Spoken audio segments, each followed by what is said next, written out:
आप सभी को अहोई अष्टमी की ढेर सारी शुभकामनाएं। अहोई अष्टमी का व्रत संतान की लंबी आयु और खुशहाल जीवन की कामना के लिए रखा जाता है। संतान की चाह रखने वाले लोगों के लिए भी ये व्रत उत्तम माना गया है। इस साल अहोई अष्टमी पर खास संयोग बन रहा है, जिसके चलते ये व्रत बेहद ही खास माना जा रहा है। आइए जानते हैं कब रखा जाएगा अहोई अष्टमी का व्रत और क्या है पूजन विधि। यह व्रत कार्तिक मास की कृष्ण पक्ष की अष्टमी तिथि को रखा जाता है। इस साल यह तिथि 5 नवंबर को पड़ रही है।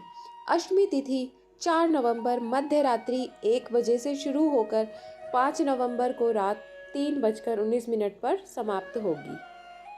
ऐसे में उदया तिथि के हिसाब से यह व्रत 5 नवंबर को ही रखा जाएगा। अहोई अष्टमी व्रत शुभ मुहूर्त। पूजा का शुभ मुहूर्त होगा शाम 5:33 से शाम के 6:52 तक। इसकी कुल अवधि 1 घंटा 18 मिनट की होगी। चंद्रोदय का समय रात्रि 12:02 पर होगा। तारों को देखने के लिए सांझ का समय सायंकाल 5:58 पर होगा। अहोई अष्टमी शुभ योग 2023 पंचांग के अनुसार इस साल 5 नवंबर के दिन अहोई अष्टमी के साथ ही राधा कुंड स्नान, मासिक कृष्ण जन्माष्टमी और काला अष्टमी भी मनाई जाएगी, जिससे इस दिन का महत्व और भी अधिक बढ़ जाएगा। मान्यता है कि अहोई अष्टमी के दिन राधा कुंड में स्नान करने या डुबकी लगाने से श्री कृष्ण की प्रियसी राधा रानी का आशीर्वाद प्राप्त होता है और सुयोग्य संतान की प्राप्ति होती है। आइए जानते हैं पूजा की विधि।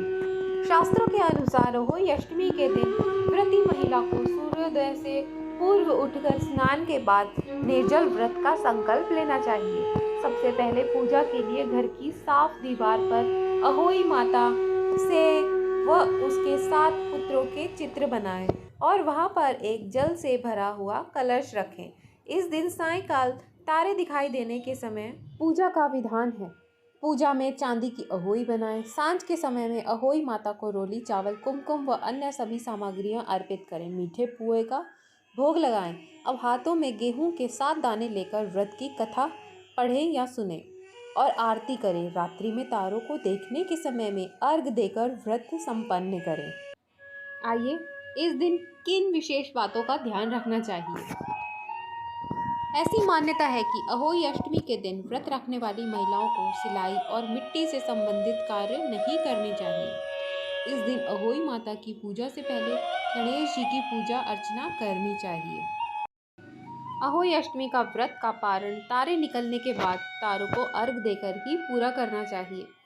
व्रत की कथा सुनते समय हाथ में अनाज रखकर कथा सुनना ही शुभ होता है।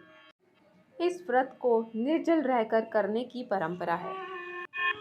इस दिन तामसिक भोजन का सेवन नहीं करना चाहिए। व्रत के बाद जरूरतमंदों को दान देने से व्रत का पुण्य कहीं अधिक बढ़ जाता है। अहोई माता माँ पार्वती का ही स्वरूप है और उनके पुत्र गणेश और कार्तिक हैं। इसलिए हमें पूरे परिवार की पूजा उस दिन करनी चाहिए। पूजा के बाद हमें किसी ज़रूरतमंद को या किसी ब्राह्मण को अवश्य ही भोजन कराना चाहिए। अगर आपको यह जानकारी अच्छी लगी हो तो मेरे चैनल को लाइक एंड सब्सक्राइब करना न भूलें। धन्यवाद।